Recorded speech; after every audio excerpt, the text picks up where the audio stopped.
I say comparison is the thief of joy, but if you can't compare, you don't really know where you stand. And so you have to have that ability to compare the quality of your work against others.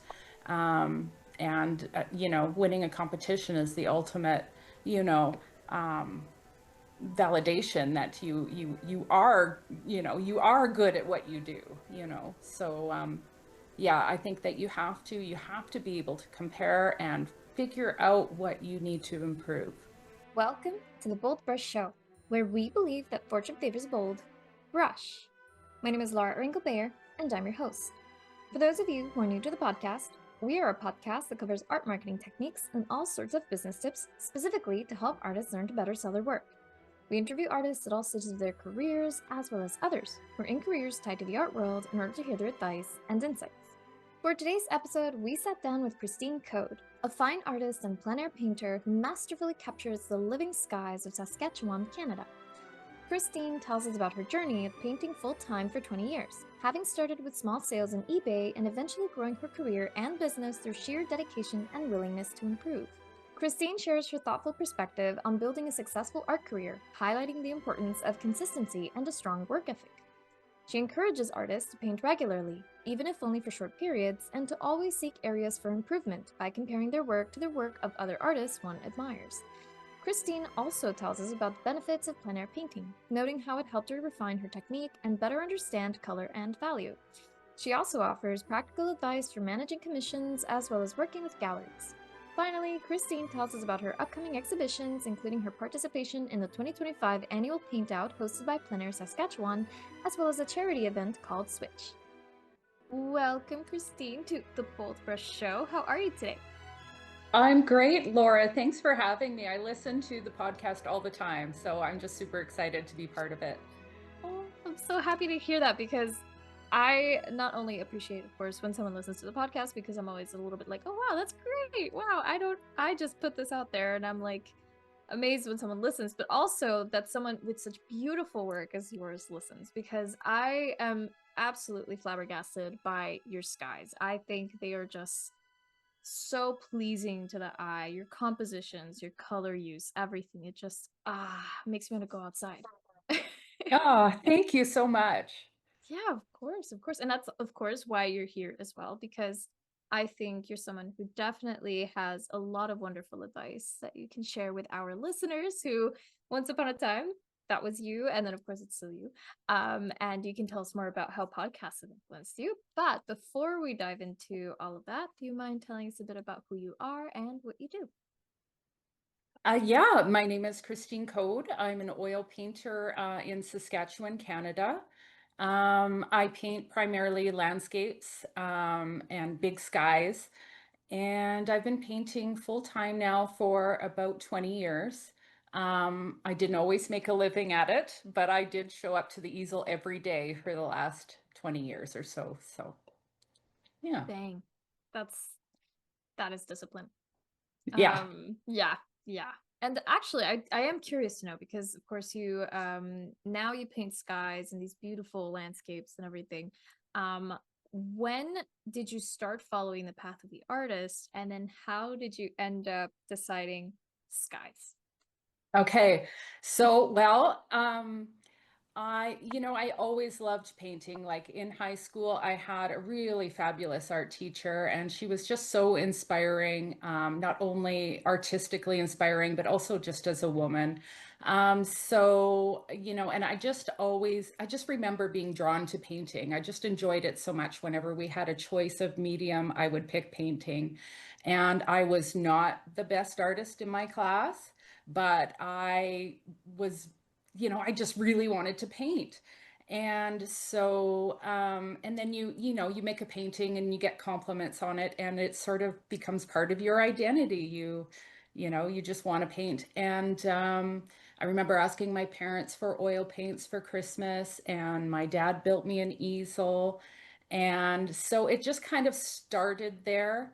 And then fast forward, I found myself with two young kids at home, and I was taking university classes, and I sort of needed a way to generate some extra household income.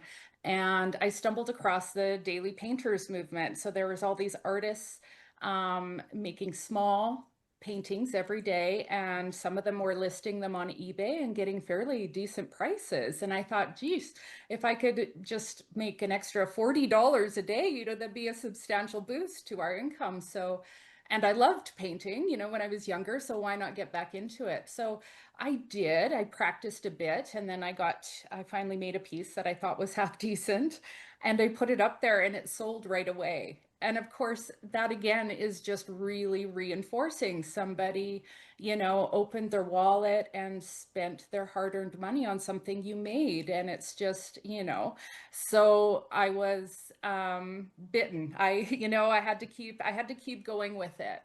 But I admit at the time I had no idea what I was doing. I went into it quite naively. Um, and I was painting anything and everything, every subject you can imagine, abstract, portrait, pet portraits, still lifes, everything. And kind of following trends and, oh, I love it. I'd see other people's work. Oh, I love that. I'm going to try to paint, a Coke can with cherries on top or whatever. So, um, yeah. And then sometime along the way, I realized that I needed to kind of narrow my focus. I remember reading an article, and it was talking about maturity as an artist. And maturity meant that people could see your work and tell immediately who did it without seeing the name.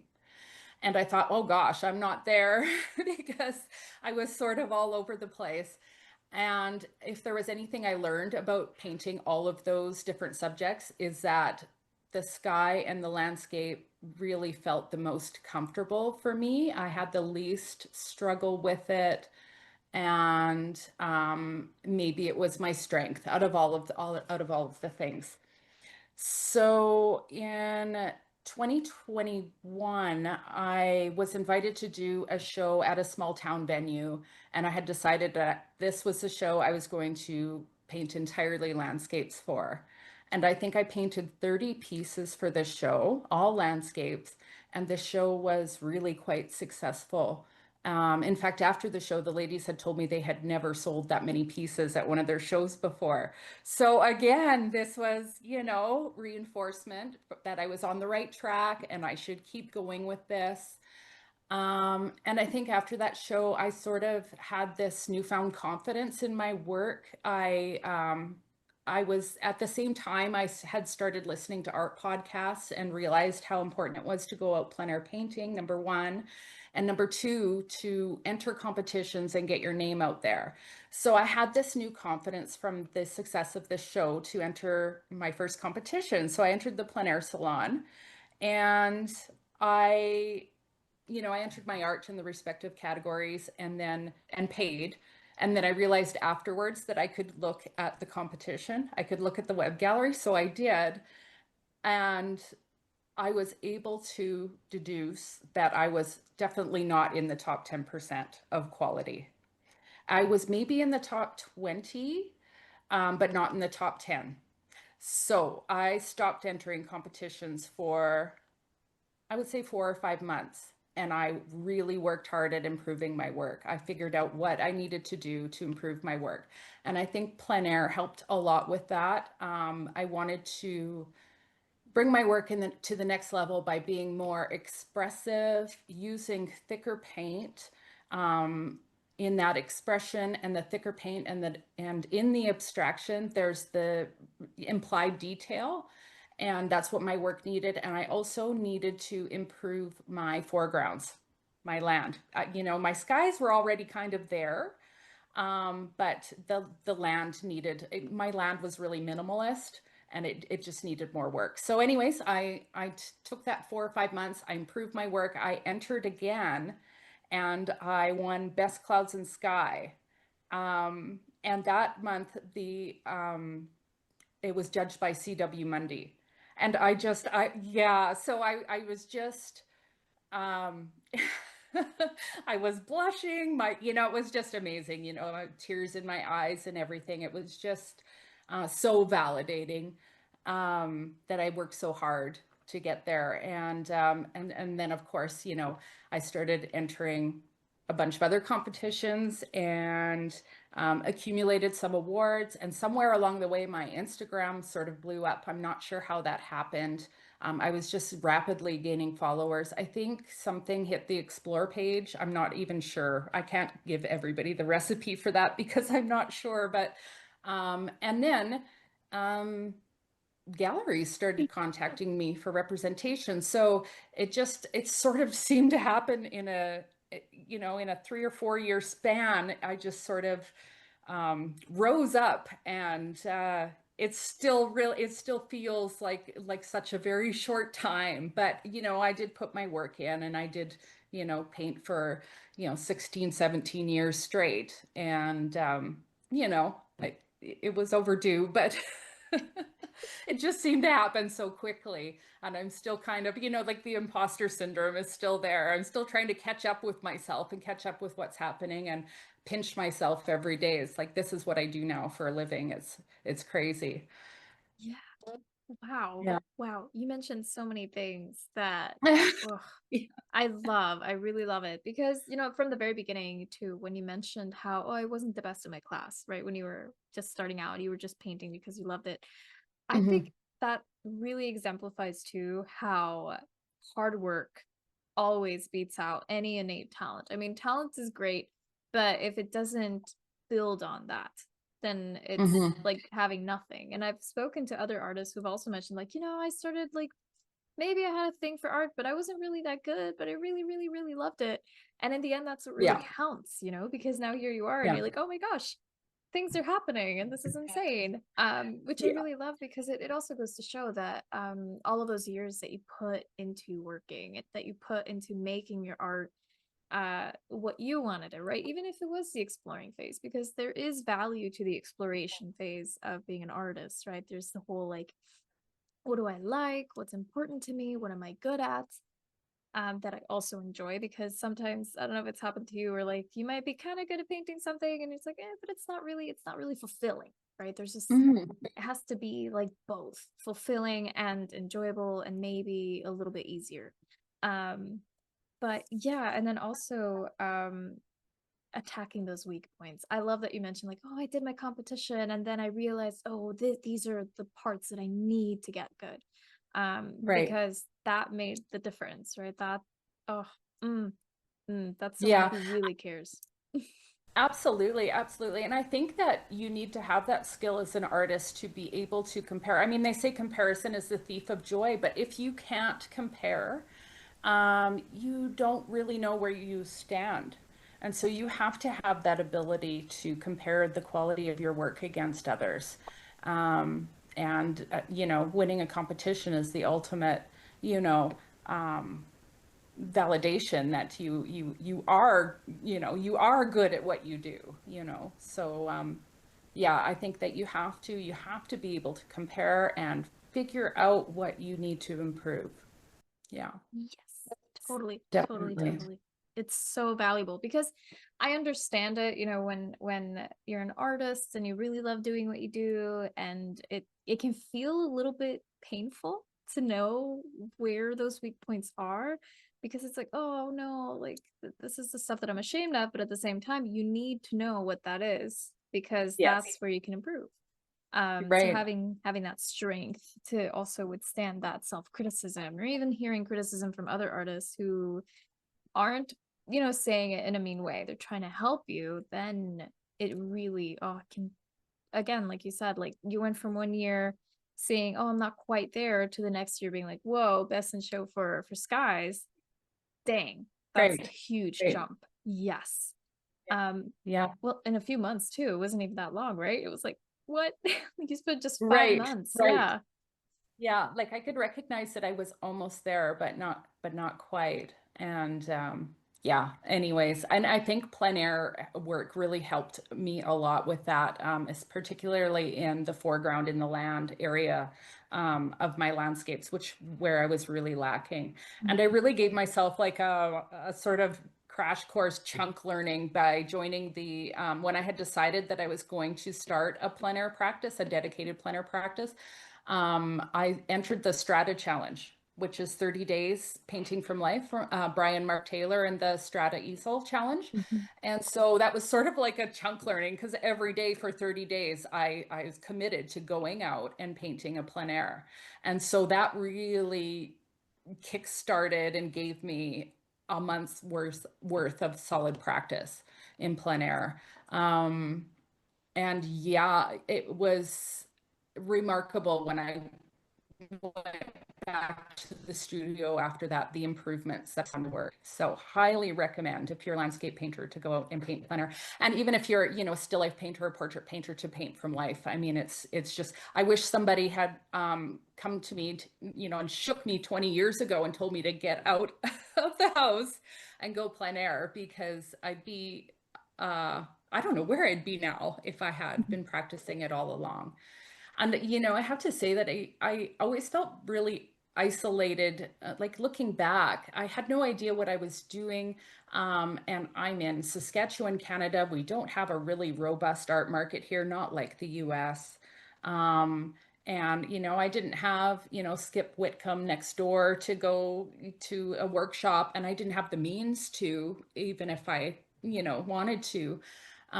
So I really had to blaze the trail on my own, and yeah, I think a lot of it comes down to just having the drive and the work ethic to show up every day and put the work in, and then the capacity to be able to know your weak points and improve, and that never goes away. Like I constantly want to improve, and I don't know. I think that's what it takes, that consistency.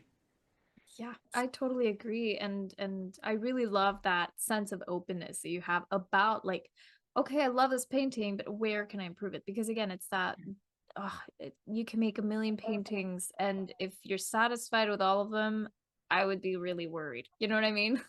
Yeah, yeah, Yeah. Yeah, yeah. I would be more like, there's something more. It needs something more. It's like Right, trying, I don't know, a recipe and cooking it over and over again until it's a little bit better each time, it right. tastes better. You add a little bit of this, a little bit of that, and then suddenly it's like, this is amazing.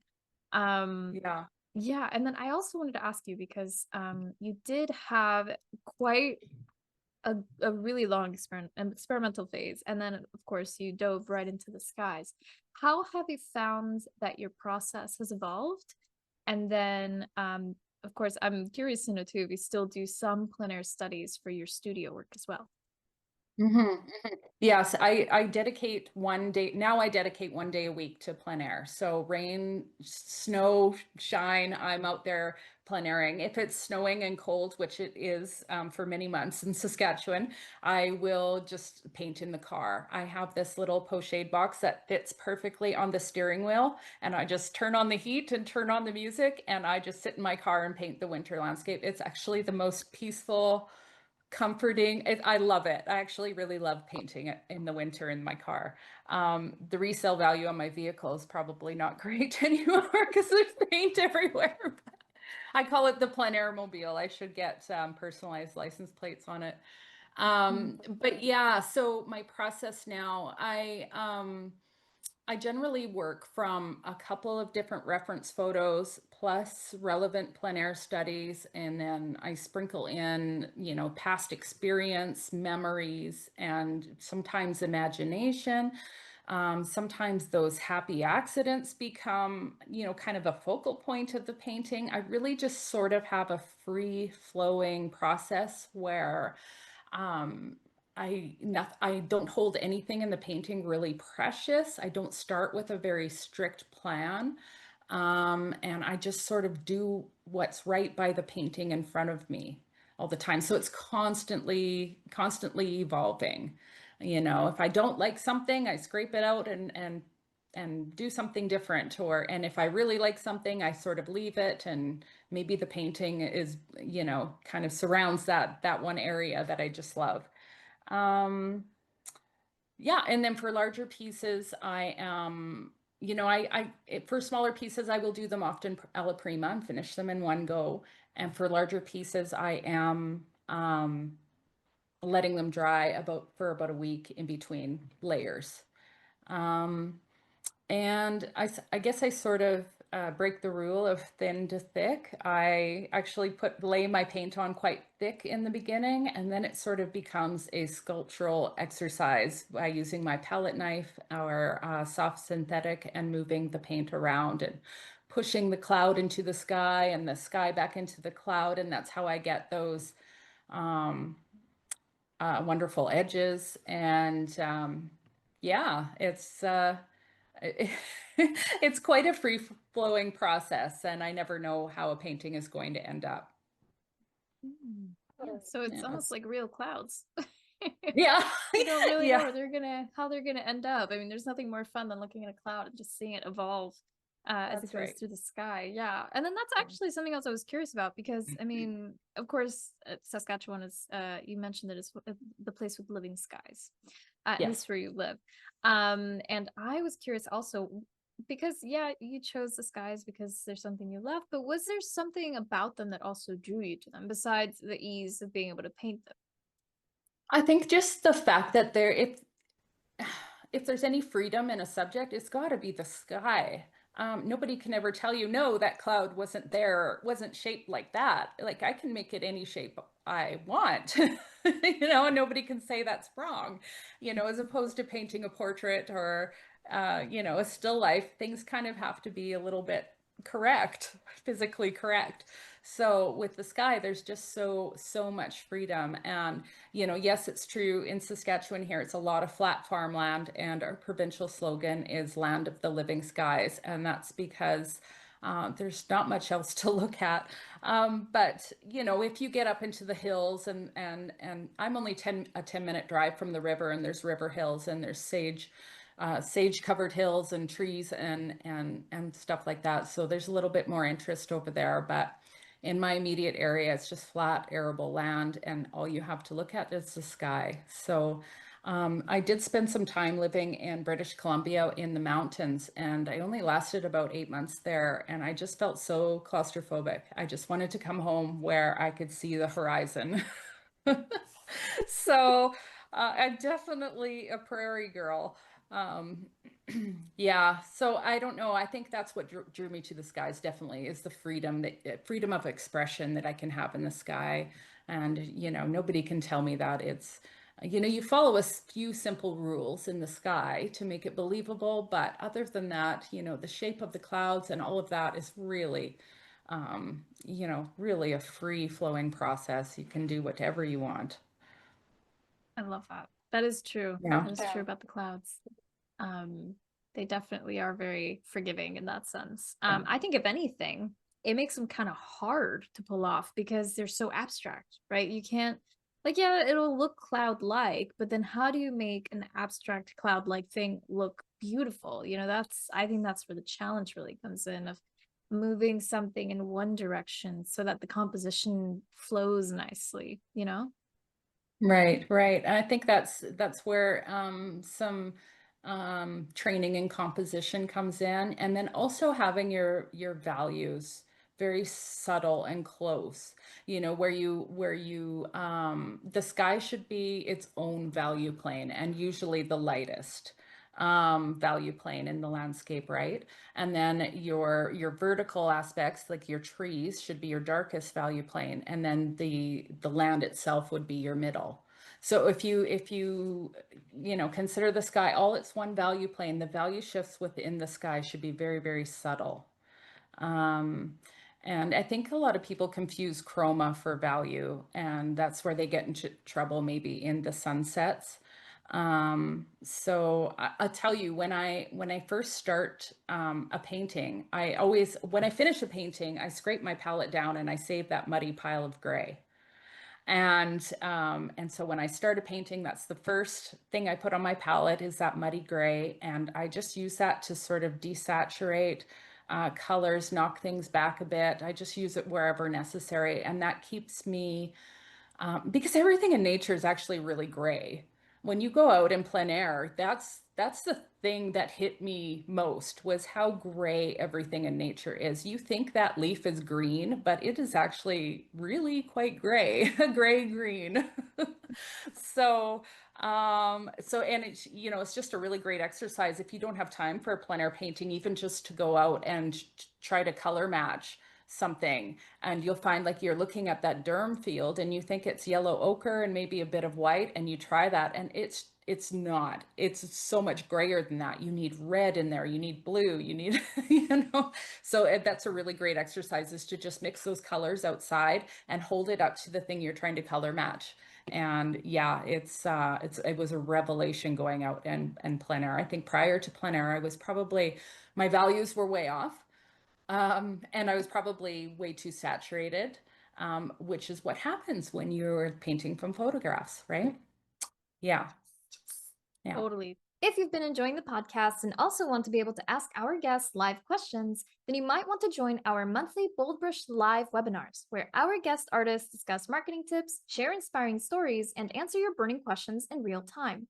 Whether you're a seasoned painter or just starting your creative journey, this is your chance to connect, learn, and spark new ideas. And whether you're stuck on a canvas or building your creative business, this is where breakthroughs happen. Don't miss out. Ignite your passion and transform your art practice by joining us. Our next BoldBrush Live webinar is coming up on August 14th with our special guest, Diego Glazer. You can find the sign-up link in the show notes. At BoldBrush, we inspire artists to inspire the world, because creating art creates magic, and the world is currently in desperate need of magic. BoldBrush provides artists with free art marketing, creativity, and business ideas and information. This show is an example. We also offer written resources, articles, and a free monthly art contest open to all visual artists. We believe that fortune favors the bold brush. And if you believe that too, sign up completely free at boldbrushshow.com. That's BoldBrush show.com. The BoldBrush Show is sponsored by Faso. Now more than ever, it's crucial to have a website when you're an artist, especially if you want to be a professional in your career. Thankfully, with our special link, faso.com/podcast, you can make that come true and also get over 50% off your first year on your artist website. Yes, that's basically the price of 12 lattes in 1 year, which I think is a really great deal, considering that you get sleek and beautiful website templates that are also mobile friendly, e-commerce, print on demand in certain countries, as well as access to our marketing center that has our brand new art marketing calendar. And the art marketing calendar is something that you won't get with our competitor. The art marketing calendar gives you day-by-day, step-by-step guides on what you should be doing today, right now, in order to get your artwork out there and seen by the right eyes so that you can make more sales this year. So if you want to change your life and actually meet your sales goal this year, then start now by going to our special link, faso.com/podcast. That's FASO.com/podcast. Totally. And then I think that's the other great thing about working from life is it's like you said, it really makes you become more objective. Mhm. Because yeah, of course, I think it's everyone's natural inclination to up the saturation because you really focus in on like that one red flower and you say that is the reddest red in all of the world. And then you put it down and then you look at both of them and you would say, wait a minute, that's too much. That's way too Yeah. much. And I think it's very natural for the human eye to exaggerate because I think, in terms of, biology, we need to be aware of these colors, right? They're useful for our eye to be like, oh, watch out, it's red. This could be a dangerous berry, or this, fire hydrant is going to help you. But it's never really that red. Nope. I had the same issue painting some chili peppers where I was painting them very red, and then I looked at them, and then I looked at mine, and I was like, those are more orange and they're less chromatic.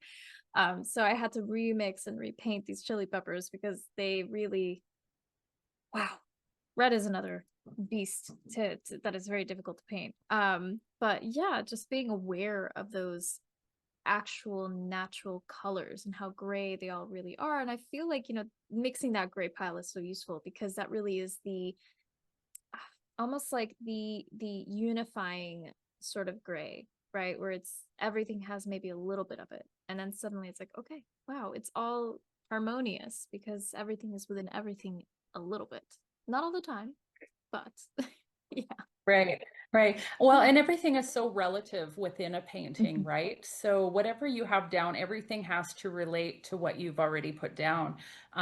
So, I'm constantly asking myself questions as I'm painting. Should it be lighter? Should it be darker? Should it be warmer? Should it be cooler? Is it red or is it blue or is it yellow? Or, like you're just constantly asking myself questions because everything has to relate to whatever you have down. And that's part of the free flowing process that I talk about because if I already have my light in the sunset, everything else from there has to relate to it.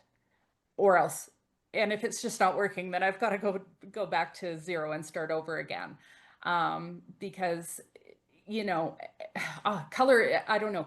Cami Medlick talks a lot about how color is so relative to what you already have down. And yeah, she has a book out and she does a really great job talking about it. But yeah, and so I'm always doing what's right by what I have going in front of me in the painting, rather than going by the photo or the plein air study or whatever else it is that I'm referencing. My painting in front of me is my biggest reference. Totally, totally. You have to have that ongoing dialogue with the work itself and not try to fit it into a mold if that's not what it's asking for, right? I have that Right. feeling sometimes where like the painting is saying you need this, and then if you ignore it, you're gonna have to fix it. Yeah. Yeah. Yeah.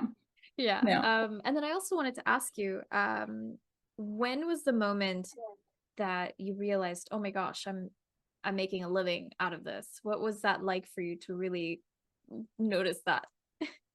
Oh, that's so tough because, when I decided that I was going to do this daily painting thing and sell them, I just like I went into it headlong. Like there was there was no stopping me. I just did it every day.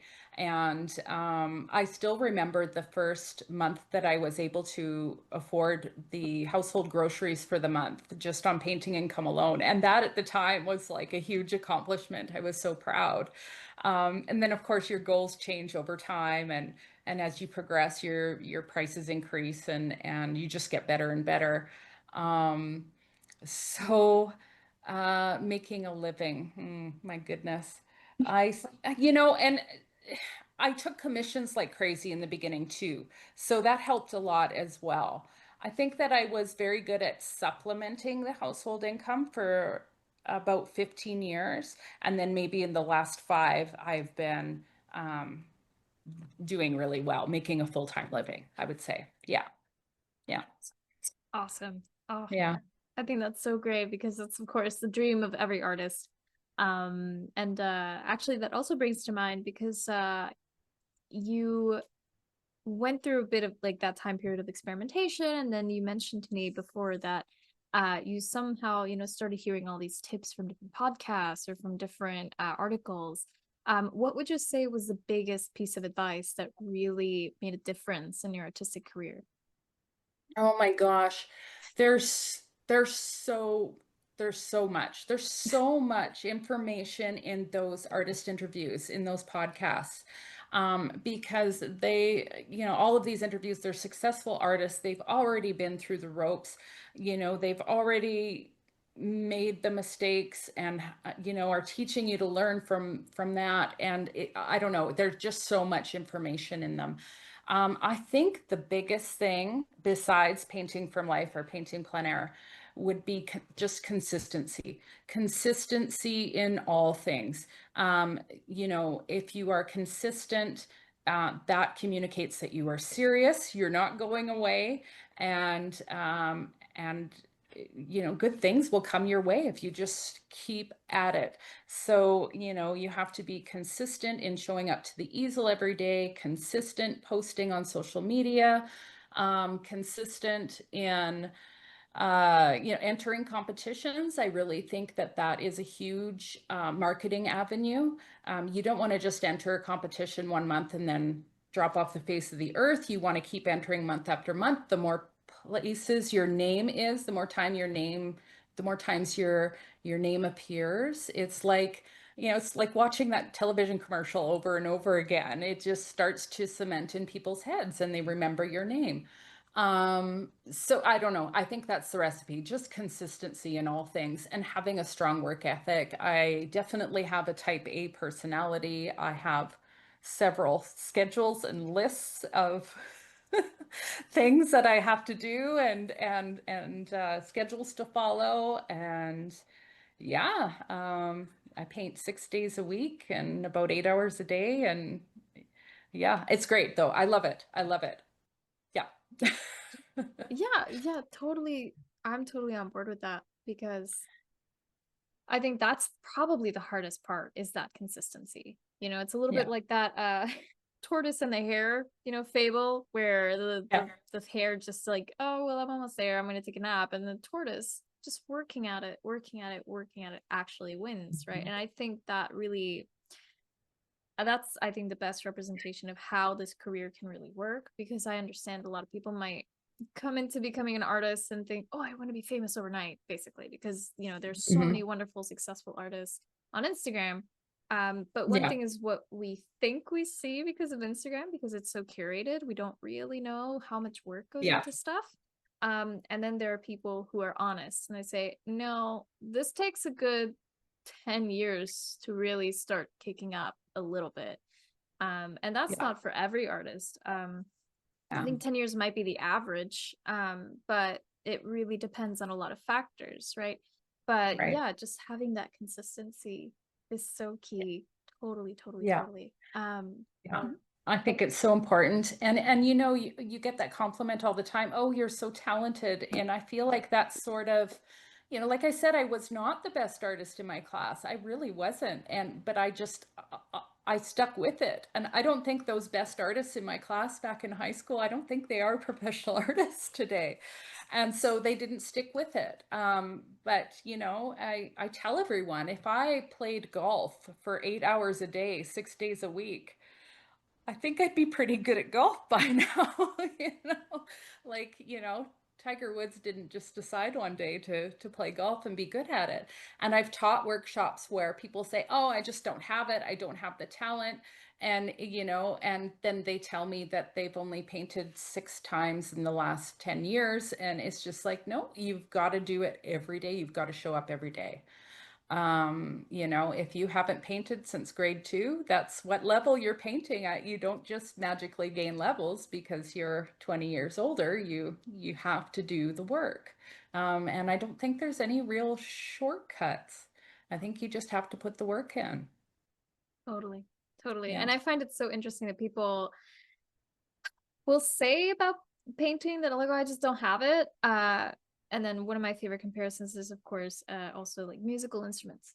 Like you don't just go to a piano and somehow you're a prolific pianist.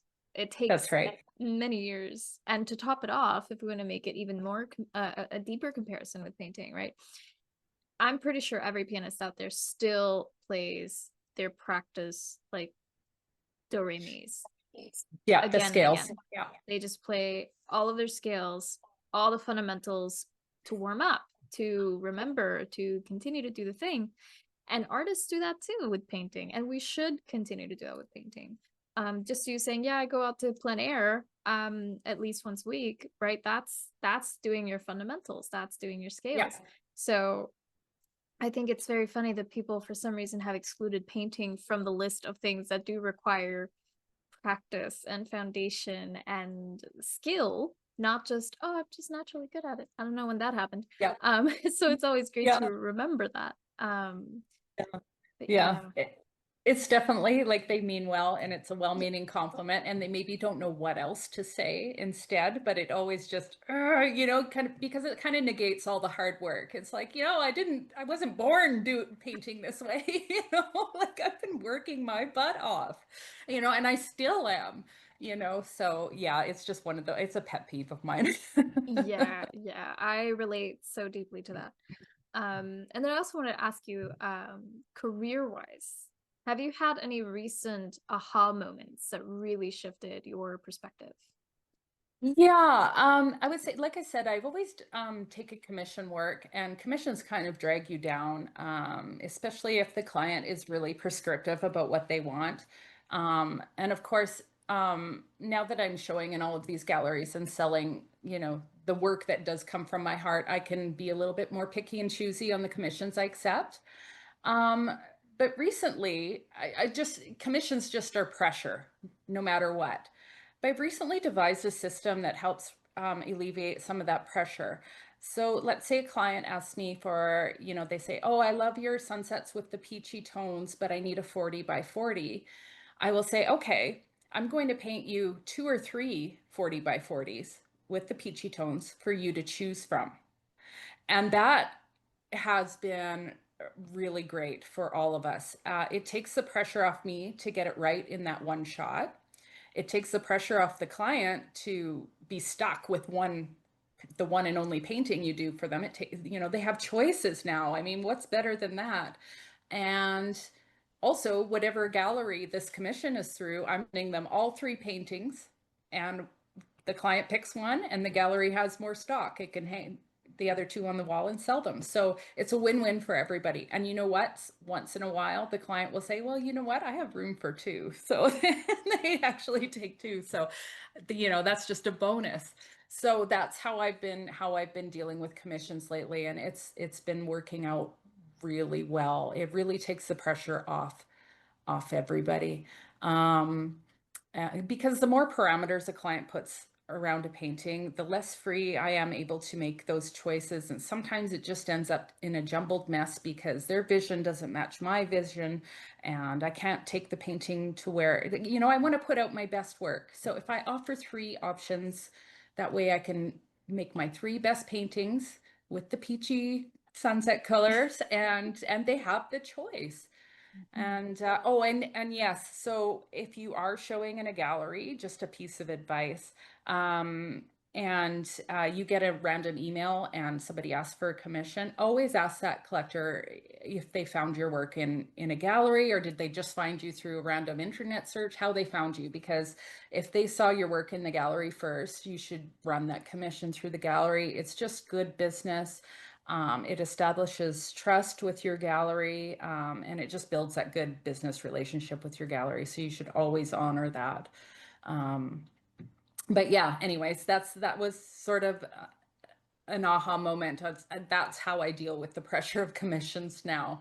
It takes a little bit longer, but the galleries are always wanting work, so it kind of kills two birds with one stone, and it's been great that way. So Yeah. Wow. yeah. I think that's an excellent way of doing it because I do agree, there's always that pressure of, oh, what if the client isn't totally happy? And then that does sometimes happen. But to Mhm. avoid that altogether and to feel more free, having three paintings you can count on, and then the possibility of maybe selling two or three to the person who commissioned if they can, that's really cool.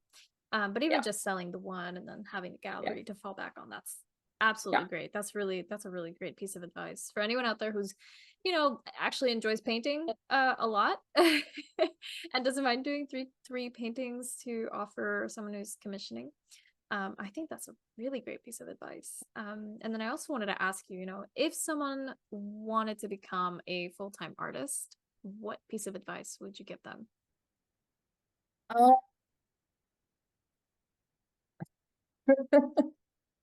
Oh, oh gosh. Well, this is going to come back to the consistency and hard work.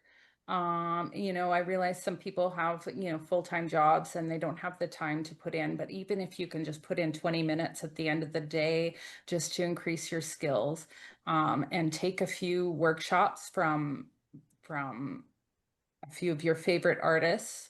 Find your weaknesses and then seek out the workshops that are going to help with those weaknesses. But don't workshop too much. You don't want to be a workshop tourist because it's just too much information coming at you, and then you don't have time to actually apply it. Because that's where you really learn, is in applying the techniques and skills that you learn. I've taken a few workshops, and I find that some of the things I'm taught, I could. I can apply to my work, and then some of the things I have to discard because it's just not me. And then eventually, you take from here and take from there, and eventually it just amalgamates into your own style. So yeah, I would say um, paint every day as often as possible and put in the hard work, and good things will come. Be consistent in all things and be able to compare your I hate saying that. I hate telling people to compare, but just to be able to um know where your weaknesses are and improve upon them and just keep improving. You have to have that drive to keep improving. I mean, there's never a point where I say, "Oh, there, I've done it. I've painted my masterpiece. I can retire now." I mean, that just never happens. I will always, until the end, want to improve. I think about 1 in 10 paintings I am 100% happy with, only 1 in 10. And those other nine, it's like, oh, I could use some work in this area or that area. Um, so it's like my brain is always 10 steps ahead of where my ability to execute. And so, just keep going, keep being curious and trying to improve. Totally. Yeah. Totally. That's very important. You know, and I love that, you go back to the improvement, slash comparison aspect, because I mean, we have such a depth and such a huge amount of painters, both past, present, who have worked their butts off, right, as well, to get their work to where it's at, right? So that's why a lot of times in schooling they might say like, oh, we'll do a few master copies or look at the work by this painter. I think maybe for some people it might be a little bit more I guess, easy to understand if you look at dead painters' work, because they're not around anymore, and actually their work is also just as beautiful. Sometimes I find that it's really hard to even imitate the level of the past painters. So it's, yeah, totally important. I mean, any self-respecting academy will tell their students, do master copies, look at old paintings, look at good paintings, for that Yes. reason, because otherwise, it's like trying to learn how to write, but you don't have a reference of letters to look at to write from. You know what I mean? Yeah, Yeah. Yeah. exactly, Yeah. exactly. And it's weird, every time I try to do a master study or something, it still ends up like me. Like I can still see elements of me. I mean, you never know how the steps they went to get to the result that they did. But so I always see like, oh, there's my own little twist on that on that master study. But just, yeah, really valuable information in doing that. Oh, yes. Those, oh man. I love looking back at like 18th century older work. Their value control was phenomenal. Um, yeah, very dreamy work. I love it. I love it. Yeah. Yeah. Yeah. And I think what makes it even more impressive to me, especially looking, before the year 1865-ish, Mhm. is all the paintings done pre-camera. That Yeah. really fascinates me because of course there's stuff that I'm sure, kind of like how you do where you kind of remix a couple things in there. They did it visually as well. We're, oh well, I'm gonna remove this tree from here because it's not that nice. Or I'm gonna add a couple more trees here because that's really pretty. So just seeing that level of extreme observation and just the use of memory as well. It's amazing. And of course you can get that with plein air. Just doing Yep. tons of plein air and just studying, right? So yeah, yeah, just compare your work and also compare your work to nature. But I think sometimes I had a teacher who would also say like, oh well, nature needs some zhuzhing up, right? It needs a little bit of pushing around to make it even prettier. And nature itself is already beautiful, but Yeah. just needs a little push. But yeah, totally. And then do you have any upcoming shows that you would like to promote? Yes, I have something coming up that's very local, but I'm just so excited for it. An organization called Plein Air Saskatchewan invited me to host their 2025 annual paint out in my area. So this is kind of big for me because I live in a small town. The population here is only about 1,000 people, and so there's like 40 artists coming here to paint the area. Like, when is this ever going to happen in this small town again, right? And of course, there's a show and sale at the end, and I'm just so excited to meet all of these artists that decided to come to my crummy little town and then get the community involved in buying original art, and like maybe their favorite landmark will be painted and things like that. So I'm just so excited about that. Another show I have coming up in October, I call it my home base gallery because it's my only gallery in Saskatchewan in my home province, Dervilla Art and Design. And every year she does this show called Switch, and it's a really unique event. It's entirely for charity. And it's a group of artists, and we all start on our own painting. And then every 20 minutes, somebody bangs a gong, and we switch to the next artist's painting and paint on their painting for 20 minutes with their supplies, with their medium. It could be pastel, charcoal, whatever. And then in 20 minutes again, we switch and we just keep going around.